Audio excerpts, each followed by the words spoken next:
Alrighty.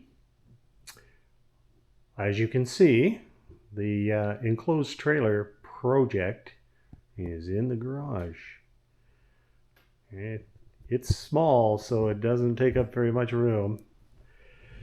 And yeah, no, I do feel like doing a winter project here. I'm gonna have 3 months, almost 4 months of nothing to do, because the next thing that gets done here is not until it warms up next spring and I can move the award trailer onto the apron of the garage and open the door and work.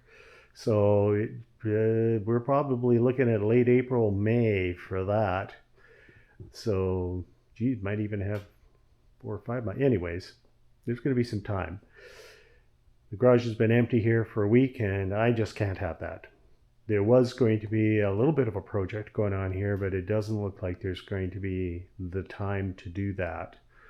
It was sorting out some photos and stuff like that, but that's gonna be a long process. And well, anyways, that I don't think is gonna happen. So here we are. I've brought it in here. It's on the lift table. Right now, the poor lift table.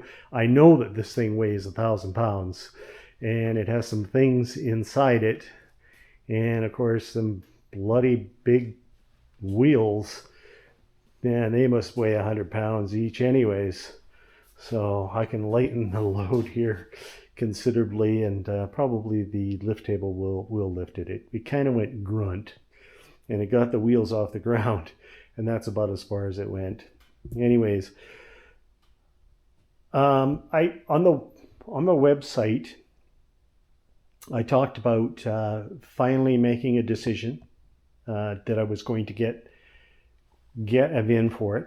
But again, that'll be next spring when I've done a lot of work to this.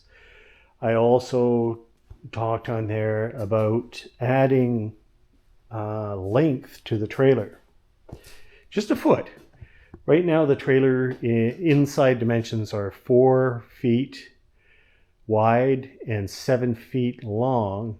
It would be very nice to make it 8 feet long. Now I know what you're thinking, the roof is already only 7 feet. Well, that's fine. It can be kind of like a bump out on the front. I haven't totally figured that out yet, but I would just keep the roof the 7 feet, but I would definitely add that extra foot out front. The tongue can be made longer. It should anyways. There is an issue right now with this trailer as to tongue weight. When it is an empty trailer, you could literally pick that hitch up with your finger. There's not enough tongue weight. So by adding an extra foot out front and making the tongue longer,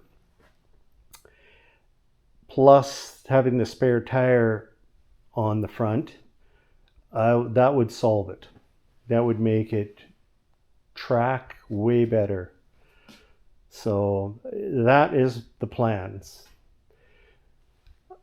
I will be using some plywood, obviously the floor, maybe the front, I don't know yet. On the sides here, I kind of thought that I would go with the pressure treated boards, stack them up, make it look like a log cabin almost in a way, I don't know, sort of thing, and stain them nicely, like put a bit of a darker stain on them. So they are kind of a reddish color right now, so that would be the theme here. Still not figuring out what to do. Anyways, that's down the road. And also, at the back here, we got the opening like that for the top part of the door. That's fine, but this is a slip out. This slips up and slips out. I would like to make it a ramp, make it a little heavier, make it a ramp that folds down. Much more useful that way. You can walk in and out of the trailer. If it had the bump out to make it 8 feet long, it would definitely be long enough for a quad. It might even be right now, but I mean, you definitely could get a quad or a motorbike in there. So now the trailer becomes just that much more useful as well. And we'll roll with these big tires, since I spent almost $200 each on those tires. They're very heavy duty. These ones have tubes in them as well.